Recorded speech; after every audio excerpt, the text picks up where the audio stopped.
July 22, 2026, Miyerkules. Tapos na ang Article 4 sa impeachment trial ni VP Sara Duterte. Sino kaya ang nagwagi? Ang prosekusyon o depensa? Himayin natin ito mamaya. Kasama niyo pa rin kami sa mga kwento ng bayan at lakas ng masa. Ako si Nina Corpus. Bawat komento, pulso ng bayan, importante yan sa amin. Bawat issue, dadaanan natin yan. Kagapay nyo kami sa mga usaping hindi dapat palampasin. Live tayo sa DCMM, Radyo Patrol sa Istrenta at lahat ng FMR station sa buong Pilipinas. Gayon din sa Signal TV, Channel 31. Ako, si Jack Batallones. Ito ang Arangkada Balita. Impeachment Court patuloy na tinututukan ng cross-examination kay NBA Director Melvin Matibag sa ikasyam na araw ng paglilitis. 18 taong gulang na lalaki na umano'y nasa likod ng pagpapakalat ng bomb threat sa Bulacan, arestado. Lalaki, binaril matapos manghingi ng balato sa isang nanalo sa scatter. Halos 600,000 piso na ipon sa alkansya ng isang vlogger. Tinangay, lolo niya, itinali ng mga kawatan.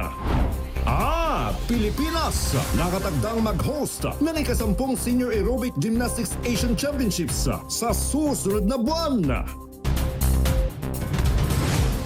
sugatan ng dalawang sibilyan matapos mag-amok at mamaril ang isang sundalo sa Catbalogan City, Samar. Ang dahilan, alitan sa parking. Yan ang umarangkadang balita ni Dan Kirk Requies. Stable na ang kalagayan ng dalawang biktima matapos mamaril ang isang sundalo nitong Martes ng gabi dahil sa alitan sa may diversion road sa Purok 1, Barangay 13, Catbalogan City, Samar. Kinilala ang mga biktima na sina alias Rod, 58 anyos at si alias Ray, 19 anyos. Samantalang ang isa pang biktima na nakaalitan ng suspect ay kinilala naman na si alias Jim, 26 anyos. Kinilala ang suspect bilang si alias Teps, 31 anyos at isang aktibong miyembro ng Philippine Army at residente ng Mutyong, Samar. Ayon sa inisyal na investigasyon, lasing ang suspect at lumabas na sinaway siya nang nakaalitan niya na ayusin ang kanyang parking. Biglang nagalit ang suspect, hinugot ang issued firearm nito at pinaputukan ang biktima. Hindi ito tinamaan sa unang putok kaya lumapit ulit ang biktima at sinuntok ang suspect. Natumba ang suspect at nagpaputok ulit sa direksyon ng biktima, ngunit tinamaan ang dalawang biktima na nandun sa lugar. Ayon sa hepe ng DPAW ng Philippine Army, nagkakaroon na sila ng sariling investigasyon kaugnay sa pangyayari.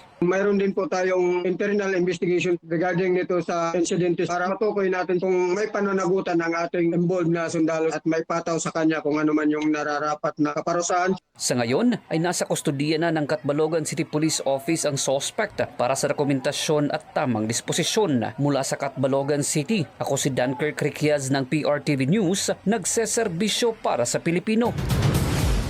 Imbis na balato, bala ang natanggap ng isang lalaki matapos barilin sa barangay Inayawan, Cebu City noong linggo ng madaling araw. Ang suspect, kinilalang si alias Roma. Ayon sa inisyal na investigasyon, sinasabing nanalo sa skata ng suspect noong nakarang linggo kaya't laging kinukulit ng biktima at nanghihingi ng balato. Ngunit kalaunan ay nauwi ito sa pagtatalo at pag-aaway. Dahil napiko ng suspect, nabaril nito ang biktima at agad na tumakas. Isinugod sa ospital ng biktima at naaresto naman ng suspect matapos ang ikinasang hot pursuit operation. Tinangay ang nasa 600,000 pesos na ipon sa alkansya ng isang vlogger matapos looban ng 3 armadong suspect ang kanilang bahay sa Zamboanga del Sur. Itinali pa ng mga kawatan ang 81 taong gulang na lolo ng vlogger. Yan ang umaarangkadang balita ni Jam Nueva. Pasado 2:30 ng tanghali, July 17, nang pasukin at looban ng 3 armadong sospek ang bahay ng lolo ng isang vlogger sa barangay Bagitan, Gipos, Zamboanga del Sur. Ayon sa lolo ng vlogger, nag-iisa siya sa bahay at nakaupo sa balkonahe nang dumating ang 3 sospek na nakasuot ng jacket at may takip ang mga mukha. Dumaan sa kusina ang 3 at kinaladkad ang matanda. Itinali ang kamay, tinakpan ang bibig at tinutukan ng baril. Hinalugog ng mga sospek ang bahay hanggang sa makita ang alkansya sa silid. Matapos ang insidente, tumakas ang mga sospek sakay ng isang puting motor na walang plaka papunta sa Barangay Sikatuna at Barangay Poblasyon. Ayon sa vlogger, matagal nilang pinag-ipunan ang naturang halaga na gagamitin sana para sa pagpapatayo ng bahay ng kanyang lolo't lola. Paalala ng pulis, dapat may limitasyon ang ipinakita sa social media, kabilang na ang bahay o kung saan nilalagay ang mahahalagang gamit. May person of interest na ang pulis, may CCTV footage na rin na pinapa-validate sa cybercrime unit at naghahanap na ng witness para sa paghahain ng kaso. Laking pasalamat naman ng vlogger na hindi sinaktan ang kanyang lolo. Nagpaliwanag din siya na hindi niya agad na ideposito sa bangko ang pera dahil sa isyu ng kanyang mga dokumento. Desidido rin siya na magsampa ng kaso laban sa mga mahuhuling sospek. Mula Zamboanga del Sur, Jam Nueva ng PRTV News, nagseserbisyo para sa Pilipino. Inaresto ng mga otoridad ang 18 taong gulang na lalaki na nasa likod ng umunoy pagpapakalat ng serye ng bomb threats sa San Ildefonso, Bulacan. Arestado ang suspect sa Hain, Nueva Ecija sa pinagsanib na operasyon ng San Ildefonso, Talavera at Hain Municipal Police Stations. Ayon sa pulisya, lumabas ang mga banta nitong July 20 at 21 sa parehong pribado at pampublikong eskwelahan sa Bulacan na nagdulot ng takot sa mga estudyante, guro at magulang.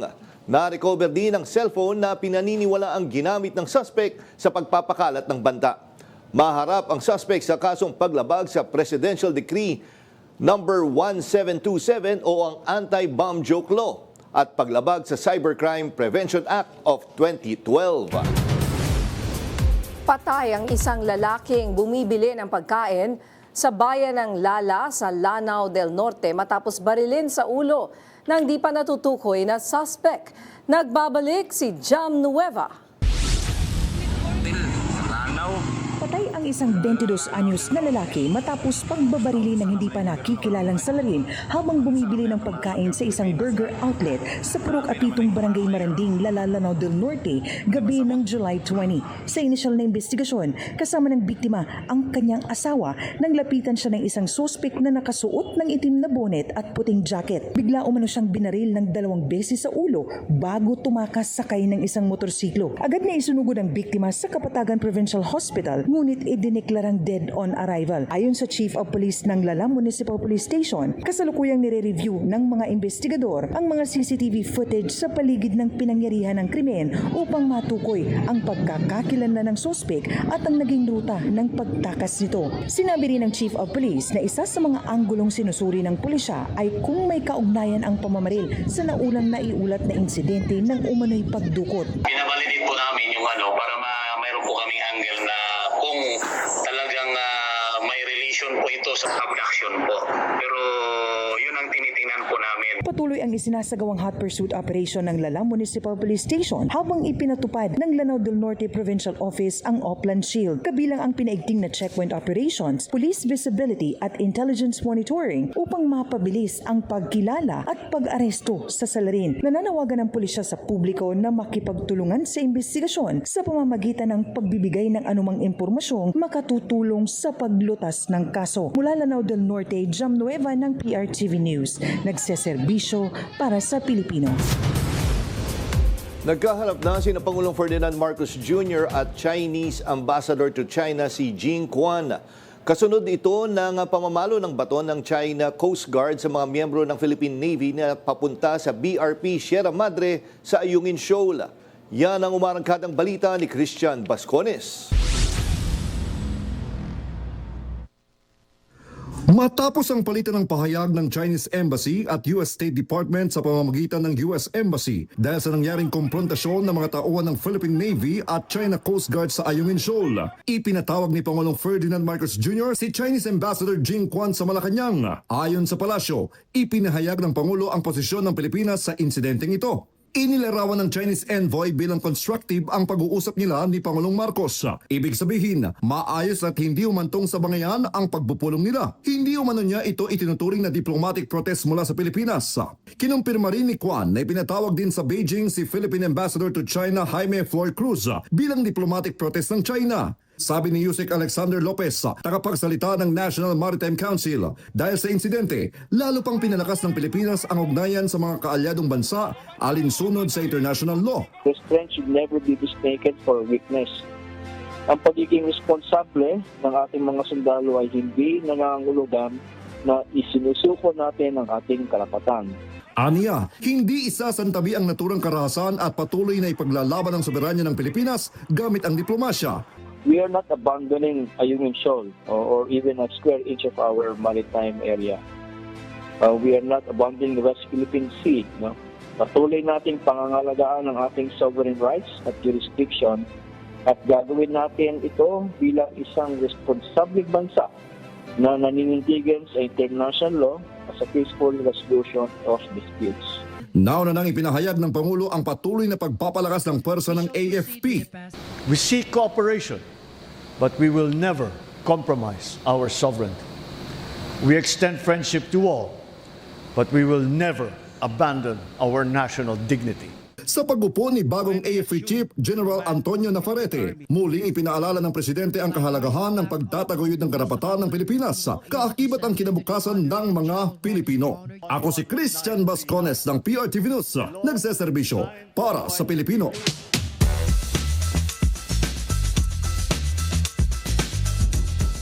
Kaugnay ng isyong iyan, makausap natin ang Associate Professor ng De La Salle University at isang security analyst si Dr. Sherwin Ona. Magandang hapon po, Professor Ona, at welcome back sa Arangkada Balita. Jack, magandang hapon sa iyo at muli maraming salamat sa invitation. Tagal na tayo hindi nakita. Yes, namiss ka namin dito sa Arangkada Balita, Professor Ona. Namiss ka namin dito, mukhang busy ka doon sa mga activities yun sa labas, di ba? Yung bilang kasama ka doon sa medyo. Right, medyo Jack. Salamat muli. Okay. Prof, ganito una. Ito, may panibagong aggression na naman ang China. Ito, nauwi pa sa sakitan. Ano po ang reaction nyo? Well, definitely, kasama to dun sa mga malapiratang aksyon na naman ng China, no? Pinangunahan na yan, Jack, no? Pagpa-publish nila or pagpa-distribute nila nung AI-generated video, no? Na sinasabi na unggoy daw ang mga Pilipino at yung nauna ng claim nila dun sa waters ng Batanes, no? So kung titingnan mo, Jack, ito talaga ay kumbaga, if you connect the dots, no, isa talaga tong deliberate effort para i-push ang o igiit ang kanilang claim dito sa West Philippine Sea. At the same time, yung tinatawag na salami slicing, no? Na unti-unti, inuunti-unti nila yung ating teritoryo at sinusubukan nila kung ano ang resolve ng ating bansa, no? Kung may commitment ba talaga tayo na ipagtanggol yung ating soberanya dyan sa West Philippine Sea. At dito na rin sa ating dignidad bilang isang bansa. So maliwanag yan over the past few weeks, nangyari lahat yan. And Professor, yun nga, kung hindi ako nagkamali, ang sinabing sa statement ng China ay pinapalis daw tayo dun sa lugar pero talaga nagmamatigas daw po yung ating mga kasundaluhan doon. Ano po masabi nyo? Di ba atin naman yung lugar na iyon? Tama, no? Dapat maunawaan ng ating mga kababayan, no? Hindi tayo nandito sa ating mga teritoryo para manggulo, no? Pinoprotektahan ng ating sandatahang lakas at Philippine Coast Guard. Yung sariling atin, no? Yung ating mga karagatan at mga resources diyan, ano? At ating tandaan, itong nangyaring latest incident na to. Malapit to doon sa ating DRP Sierra Madre. No, kaya tinatabuyan ng ating Philippine Navy kasi parang may protective zone din kasi yung ating barko doon . Alam naman ng marami na gustong hilahin ng China yan, Kaya talagang maigting ang pagbabantay din ng ating armed forces diyan.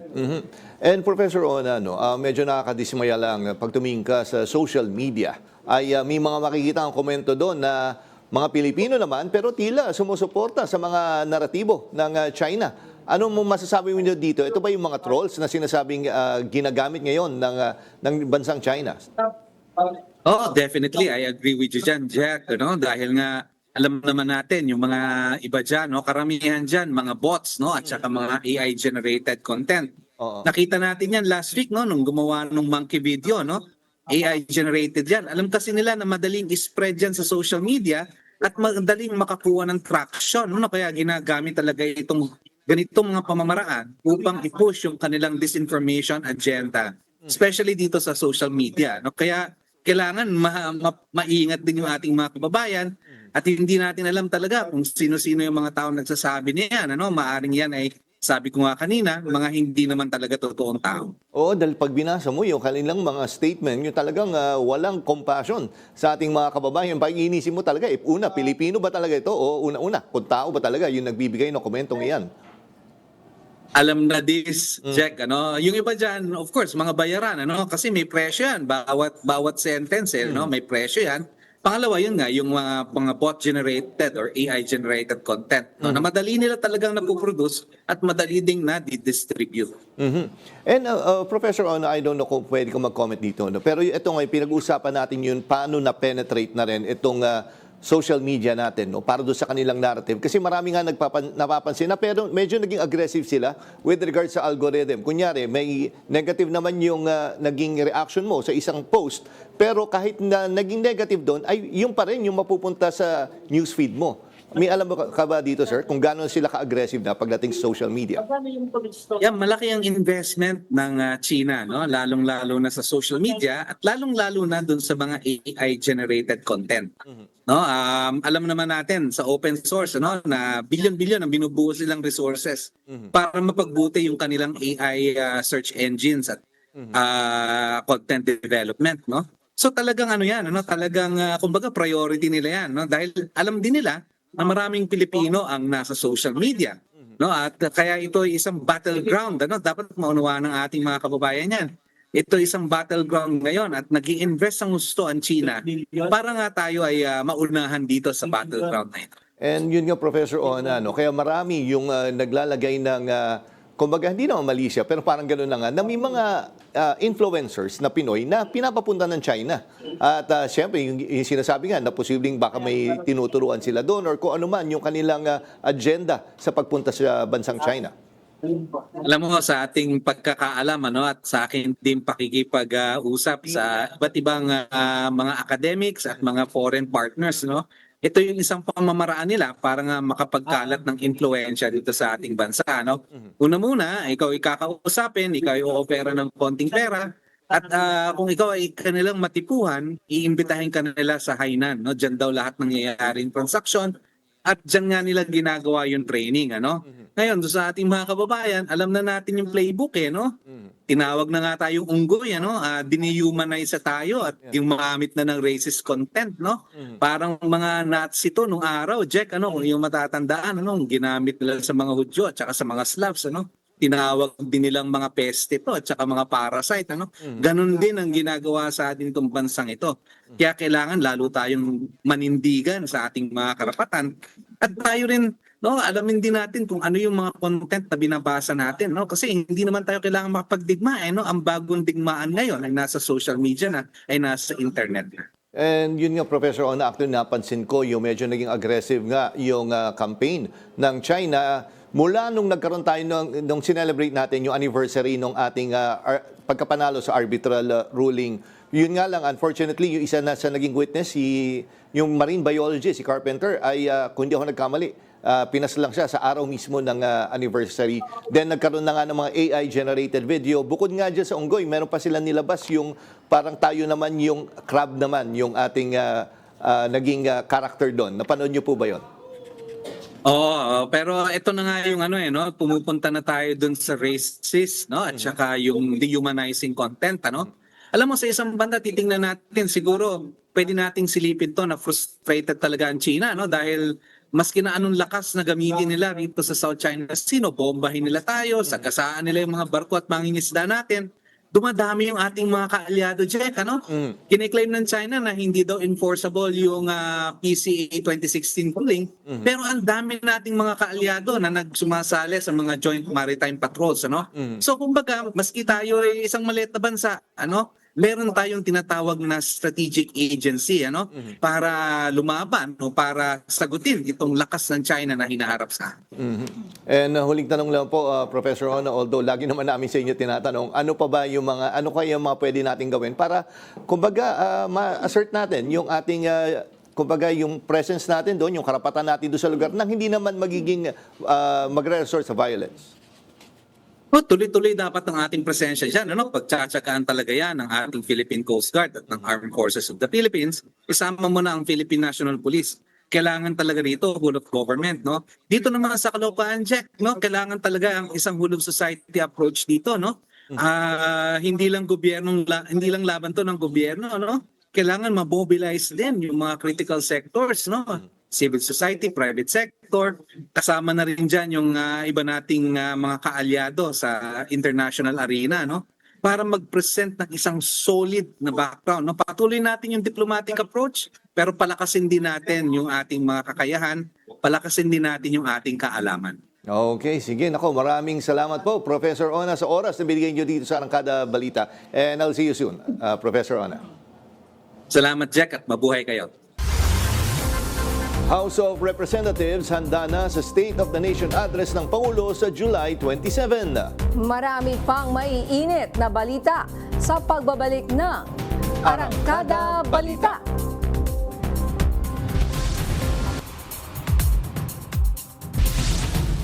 Natapos na ang pagtalakay sa Article 4 sa impeachment trial ni Vice President Sara Duterte. Alamin natin ang update niyan mula kay Angela Babad.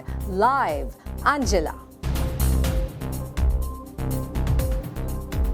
Maagang natapos ang pagsalang ni NBI Director Melvin Matibag. Nagsimula nga ito sa cross-examination ng depensa kung saan lumabas yung pattern of behavior uli ni Vice President Sara Duterte at yung kinetic force na sinasabi na patuloy na epekto sa publiko ng mga pagbabanta na ginawa ng pamilyang Duterte sa kay Pangulong Ferdinand Marcos Jr. mismo. Pagkatapos nito, hindi na nagpatuloy sa redirect examination ng prosecution at nagsimula na sa pagtatanong naman ang mga senator judges.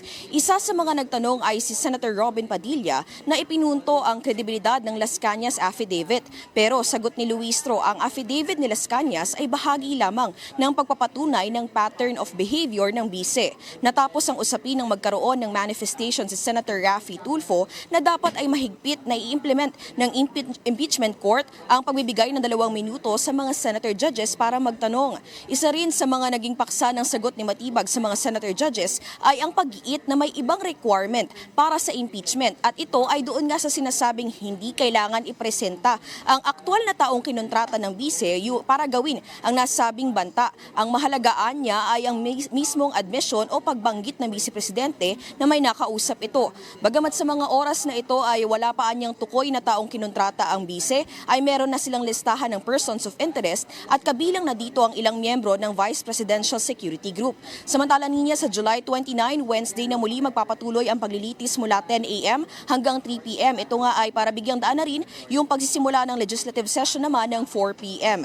Inaasahang ihaharap ng prosekusyon sina Nenita Constantino at Violeta Camposano, mga kawani ng Land Bank, para naman sa pagsisimula ng paglilitis sa Article 1, misuse and misappropriation ng confidential funds na inaasahang magtatagal ng 31 trial dates. Ninya? Maraming salamat, Angela Babad.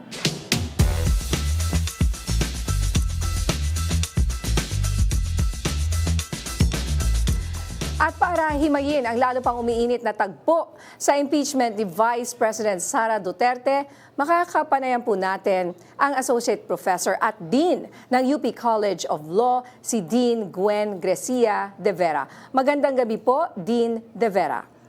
Magandang gabi niya at gayon din sa inyong mga tagapanood. Ang una ko pong tanong, ang inyong assessment sa huling testigo ng prosekusyon na si NBI Director Matibag para sa Article 4. Tingin niyo po ba ay napatunayan ang grave threat ni VP Sara? Palagay ko po, nagampanan naman po ng prosecution or nagawa naman po ng prosecution na makapagpresenta ng ebidensya para po mapatunayan yung nilalaman ng Article 4 na betrayal of the public trust, no? Base doon sa grave threat. Kasi hindi po natin hinahanap sa Senate impeachment trial na magkaroon ng conviction doon sa criminal offense, yung pong grave threats, no? Gusto lang po natin mapatunayan sa Senate impeachment trial ay kung yung same conduct yung ginawa, yung pahayag ng may katungkulan, no, si Vice President na ating Vice Presidente, si Sara Duterte, ay maaaring tawaging betrayal of the public trust kung ito ay makikita na parang pagtalikod doon sa kanyang tungkulin bilang Vice Presidente, kung ito ay nagpapakita ng kapabayaan, no, bilang Vice Presidente, at sa pangkalahatan na hindi na po siya nararapat magpatuloy sa panunungkulan bilang Vice Presidente. Opo, so paano niyo po evaluate yung kanyang demeanor at pagsagot ni NBI Director Matibag? Sa tingin niyo po ba ay naging transparent siya at naging maganda ang kanyang pagsagot sa mga tanong? Palagay ko po siya po ay naging straightforward, no? Hindi naman po paligoy-ligoy yung kanyang pagsagot. Sinubukan po niyang sagutin ang mga katanungan ng prosecution at ng depensa base sa kanyang kaalaman, no? So hangga't maaari talagang sinusubukan niya na ang kanyang isasagot ay maaaring ang sandigan niya mismo ay yung kanyang karanasan at kaalaman, no? At mahalaga po 'yon kapag po meron tayong witness, dahil nagprepresenta po tayo ng witness upang patunayan ang mga naganap at patunayan kung ang katotohanan, no, ng mga bagay-bagay. So mahalaga po yung sa demeanor niya, siya ay straightforward, at yung mga sagot po niya, sinubukan po talaga niyang maglahad ng base sa kanyang kaalaman at karanasan. O sinasabi nga niya, 29 years of experience. Ano? Minsan kahit hindi siya tinatanong, ay pinapakita niya dun sa, ewan ko lang, yung feeling ko sa younger lawyers na eto ako, I'm senior and I have so much more experience. At minsan kahit hindi na itanong, dineresyo na siguro gusto mong sagutin ko ito. Tapos sinabi niya, kung may kinalaman ba yung asawa niya, for example, di ba? Doon sa kanyang posisyon bilang NBI Director. Opo, at saka malawak po at malalim yung karanasan na ni Director Matibag, no? Nanungkulan din siya sa pamahalaan, no? At siya din po ay naging dekano ng isang law school, or I think Lyceum. Lyceum siya naging dekano. At mukha po meron din po siyang experience sa paglilitis, no? Kaya po nasusundan niya po halimbawa minsan po talagang very siya na po mismo, no, ang nagsasabi na or nagpapakita na may kakayahan naman siyang sagutin yung mga katanungan maging sa prosecution o sa defense panel. Makita po nga natin kanina, no, nakakatawa yung may bahagi po akong naabutan yung pong siya na po yung nagsabi ng ask and answered.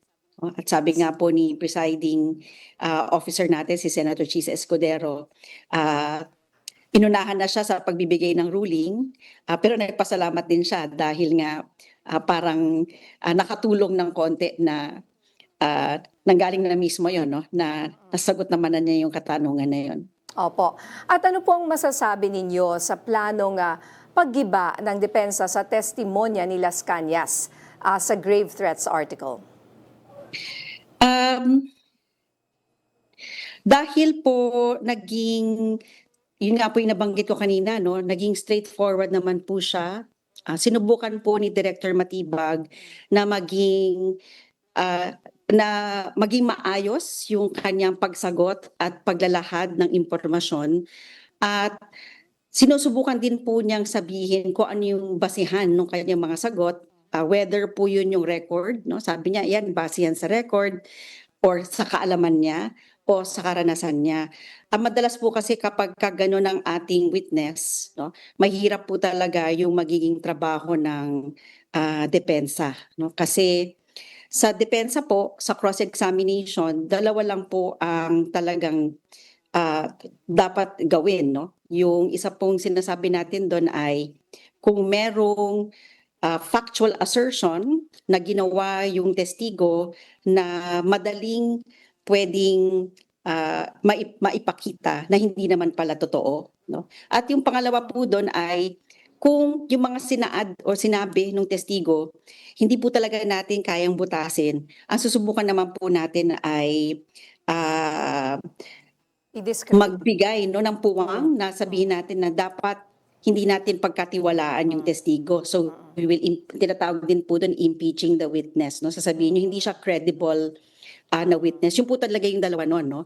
At makikita po natin na medyo nahirapan ng konti yung depensa doon sa bandang ganon kasi medyo nag-focus po sila sa mga medyo parang nag-hyper-focus po sila sa mga ibang bagay, no, katulad po nung sa affidavit ni Las Cañas, no, na ipiniliwanag na rin naman po ng ating presiding officer na hindi naman po tinatanggap yon bilang ebidensya na magpapatunay dun sa nakasaad sa affidavit, kundi sinasabi lang naman po ni Director Matibag na ginamit nila yon in relation to their investigation, no, at dun sa pagsuri nila, no, ng sitwasyon base dun sa factors, yung kanilang sinabing pattern of violence, gravity, identity at capacity, no, yung capability and capacity on the part of the Vice President. Yung isa din pong napuna ko lang, no, kadalasan po kasi sa mga litigators, ang isa pong rule of thumb sa cross-examination, wag pong magtatanong kung hindi rin po natin kayang i-predict, no, kung ano yung isasagot. Kasi sana sa cross-examination maganda ang latag ng mga katanungan para yun nga po, no, para mapatunayan na hindi pala totoo yung mga unang testimonya o na hindi credible yung witness, no. Pero makikita po natin may mga ilang pagkakataon medyo nagugulat din yung depensa dun sa mga sagot ni Matibag sa kanilang ni Director Matibag sa kanilang tanong. At pangalawa po, marami po silang mga ini-introduce na information na kung tutuusin po, sana mas matibay yun kung yung sarili lang testigo ang gagamitin nila para ipresenta yon, no? At hindi po yung si Director Matibag na witness for the prosecution. Naging objective po ba at impartial ang ginagawang pagtatanong ng mga senator judges o mas nangibabaw pa rin yung kanilang political affiliations? Magandang tanong yan, Ninya, kasi alam ko naman yung mga taga-subaybay din po natin, baka sinusubukan pa po nilang unawain kung ano po talaga yung role ng ating senator judges, no. So subukan ko pong sagutin yan sa dalawang parang para kaisipan. Yung una po doon, minsan po naririnig natin kanina, no, kung maalala nyo po, balikan natin si Senator Tulfo yata yun, yung nagsabi siya na parang iba yung mas malakas yung pagbel kapag mayorya at hindi sa minority, no. So yung una po, ang Senate po sitting as an impeachment court, hindi po sila magpapasya bilang isang Senado. Ang ibig sabihin po noon, hindi po sila parang Korte Suprema na naglalabas ng isang desisyon, no. Ang magiging pagpapasya sa Senate impeachment trial ay base lang po sa kanilang botohan. No? Kaya po nung kay Chief Justice Corona, si former Chief Justice Corona, ang ginawa po noon ay magbobotohan sa bawat article ng impeachment at kung nais nung senator judge, maaari po niya ipaliwanag yung kanyang boto. Pero hindi po sila sumusulat ng desisyon. Yun po yung una doon. Pangalawa po, ang ibig sabihin po noon, ang bawat senador na nanumpa bilang maging hukom sa Senate impeachment trial ay talagang isang judge, no? So, kailangan po niyang suriin ang ebidensya, ang mga oral arguments on the legal points para makapagpasya kung ano ang kanyang magiging boto sa bawat article of impeachment. At dahil po ganun yung understanding natin ng Senate Impeachment Court, kapag po sila ay umupo na as Senate Impeachment Court at nakasaad po ito sa kanilang rules of impeachment, no, sa rules ng Senate sa impeachment trial, hindi na po sila minority or majority.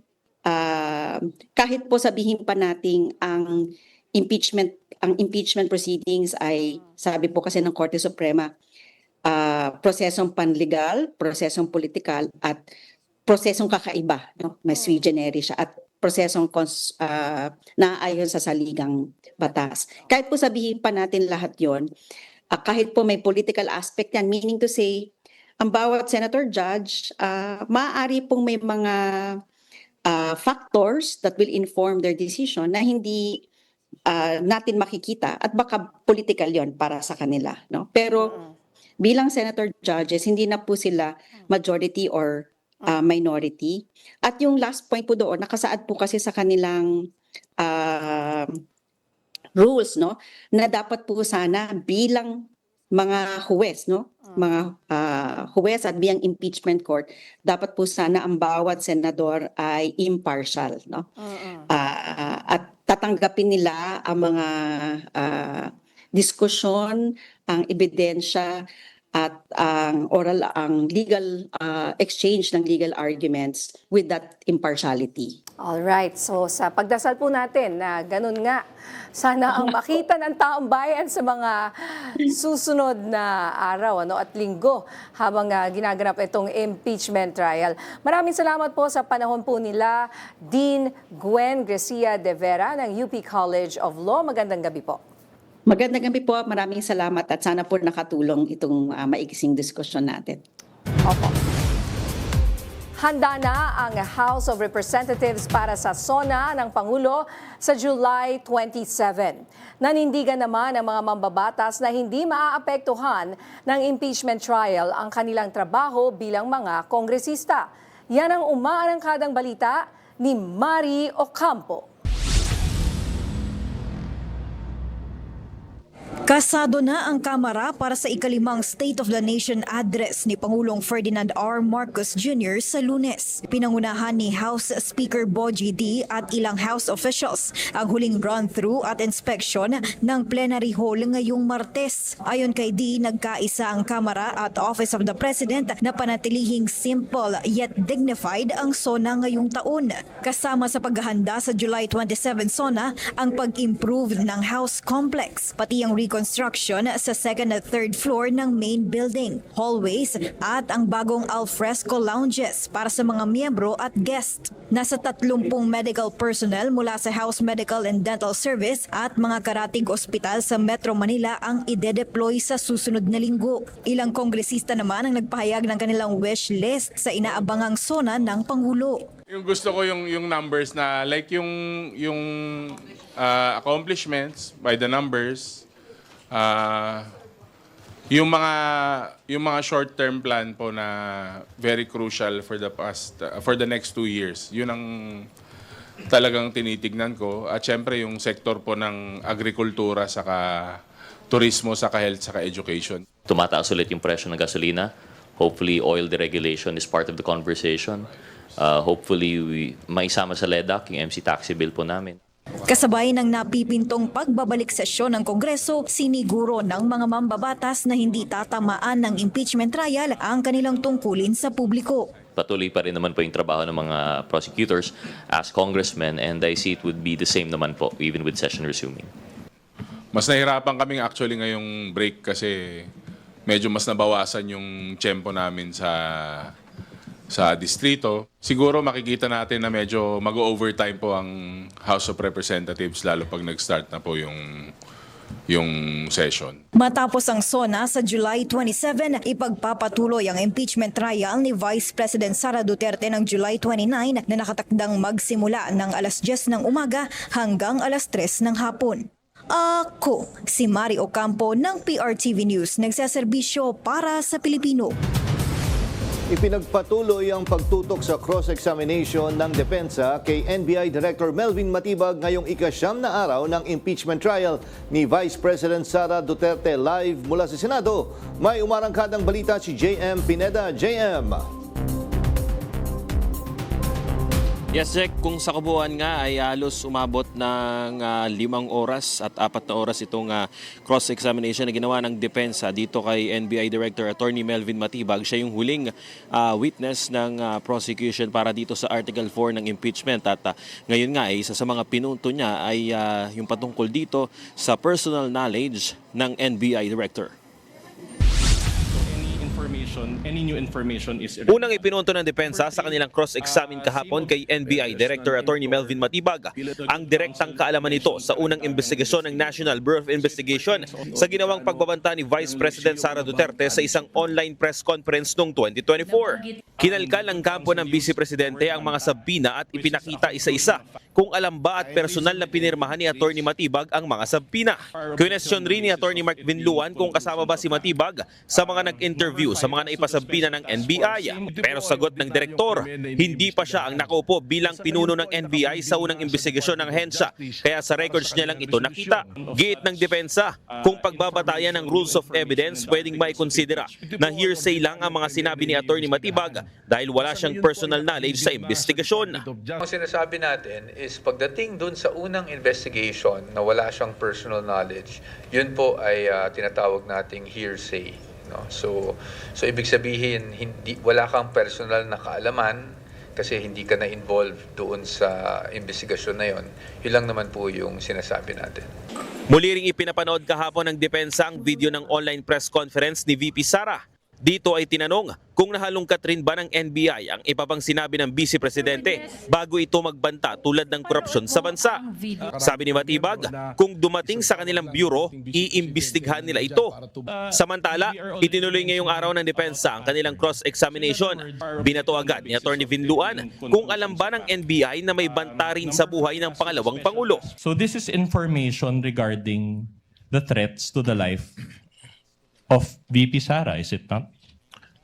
Nakalagay po doon, may threat daw po. Alright. Sama po. And when you became NBI Director in February 2026, did you conduct a motu proprio investigation to help her?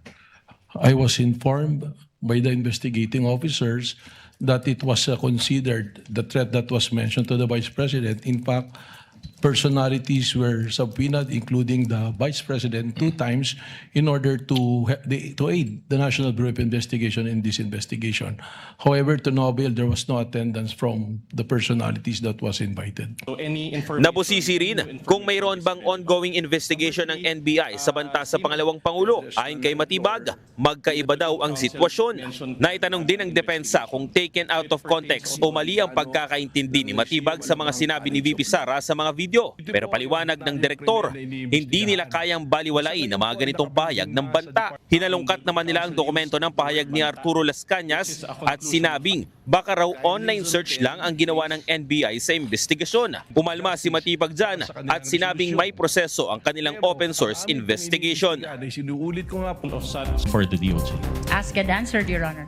Jack, sa ngayon nga sinabi ng depensa na itong ginawa nilang cross-examination ay satisfied sila. Ibig sabihin ay maganda yung naging kinalabasan ng ginawang cross-examination ni Attorney Vinluan kay Attorney Melvin Matibag at sinabi nga nila na maayos at maganda yung naging pahayag o naging pagtatanong ni Attorney Vinluan. Sabi nga ni Attorney Powa kanina, hindi naging mahaba yung pangalawang araw ng cross-examination dahil ang gusto lang nilang linawin ay yung patungkol dito sa statement na nakalagay sa isang dokumento ni Arturo Las Cañas. Jack.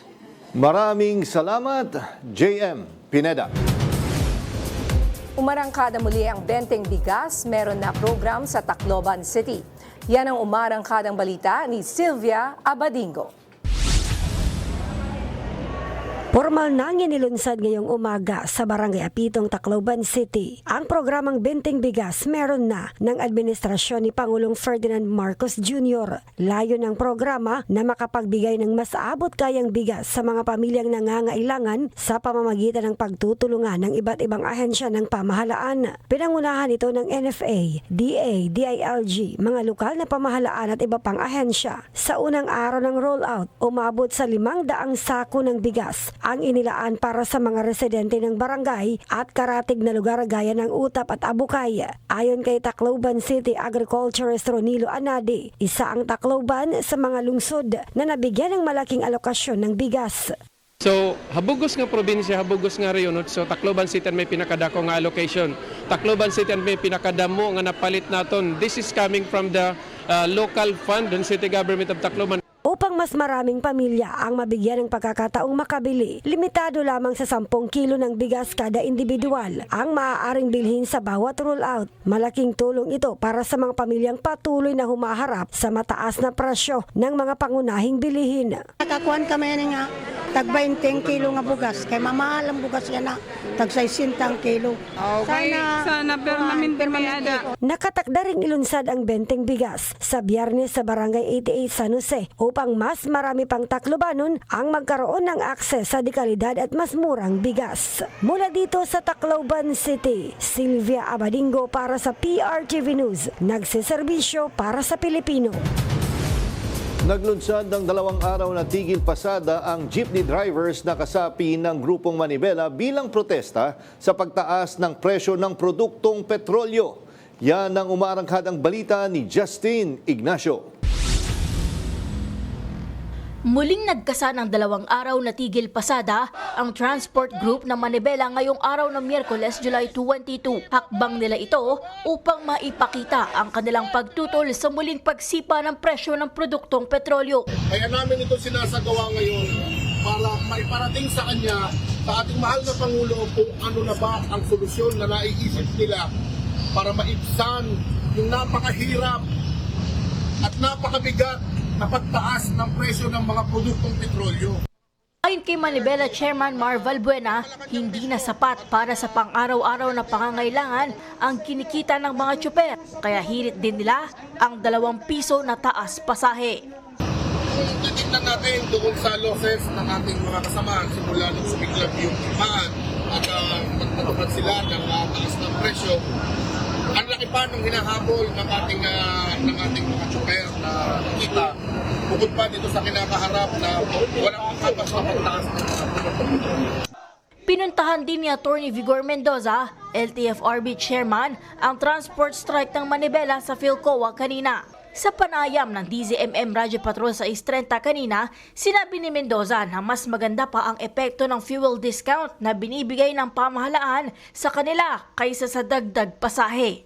Kung dagdagan natin yun at palawakin pa natin, so kung sabihin natin 20 pesos a day, so ibig sabihin ang mawawalang ang discount makukuha ng ang sa jeepney anywhere between 600 to as high as 1,000 a day. Ibig sabihin, ang fuel discount, mas maganda ang epekto sa jeepney driver kaysa yung pisong dagdag. Pero ayon sa ahensya, muli nilang kukwentahin ang probisyon para sa dagdag pasahe batay sa hiling ng Manibela at Piston, habang isinasaalang-alang ang kakayahan ng mga pasahero at ang epekto nito sa inflation. Ako, si Justin Ignacio ng PRTV News, nagseserbisyo para sa Pilipino. Serbisyong may puso, tulong na walang hinihinging kapalit. Iyan ang naging tema ng paglulunsad ng nagseserbisyo Niña Corpus katuwang ang PCSO ng pamamahagi ng mga wheelchair at charity timba sa mga nangangailangan. Emosyonal naman itong tinanggap ng isang nanay sa Caloocan City na naputulan ng 2 paa dahil sa sakit na diabetes. Ang kanyang kwento sa umaarangkadang balita ni Migs Bustos.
PER-TV.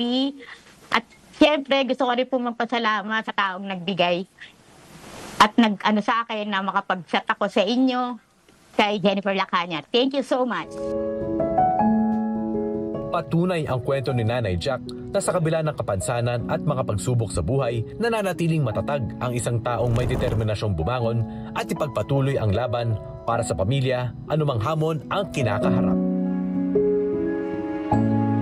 Mix Bustos ng PRTV News, nagseserbisyo para sa Pilipino.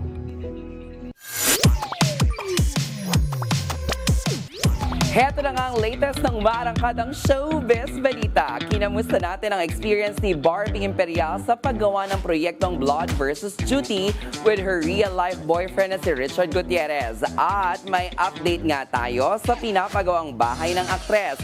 Alamin ang lahat ng detalye dito lang sa Joy Hot Exclusive. Sa nalalapit na pagtatapos ng teleseryeng Blood vs. Duty, kinamusta natin ang aktres na si Barbie Imperial. Ang dami, halos lahat naman kami, nabitin kami sa serye. Parang gusto pa namin mag-extend kasi ang dami pang pwedeng mangyari. But I'm very grateful and happy ako na I was able to work with Chart. Inalam natin straight from Barbie Imperial's heart kung paano sila bilang mag-boyfriend and girlfriend na magkasama sa isang teleserye ni Richard Gutierrez. Actually, at first, medyo kinabahan kami na parang paano siya mag-work, diba? But ako, for myself, inisip ko na I have to set boundaries na hindi kami palaging magjowa and I have to respect him as a senior artist, diba? After the serye, magbe-birthday ang aktres. Taon-taon, inaabangan ang kanyang magalbong celebration. Ano ang plano niya sa kanyang karawan this year? This year, wala akong party. Wala akong birthday shoot. Walang mga ganon. Uwi kami ng Bicol. Agad naman nating hininga ng update si Barbie sa pinapagawa niyang bahay sa Bicol. Yan naman ay galing sa hard work talaga. And yung architect ko kasi doon, pinsan ko talaga. So, naka-discount naman ako. At yun na muna ang latest sa mundo ng showbiz. Ako nga po ang resident karangkada ninyo pagdating sa mga hottest and exclusive ganap sa mga paborito nyong artista. Ang nag-iisang beshi ng bayan para sa Joy Hot Exclusives. Balik sa inyo, Sir Jack and Miss Nina. Maraming salamat, Jai Ho. Salamat po. At yan ang mga umarangkadang balita ngayong araw. Ako si Nina Corpus. At ako naman si Jack Batallones. Para hindi mahuli sa usapan, kapit lang hanggang sa susunod na Arangkada Balita.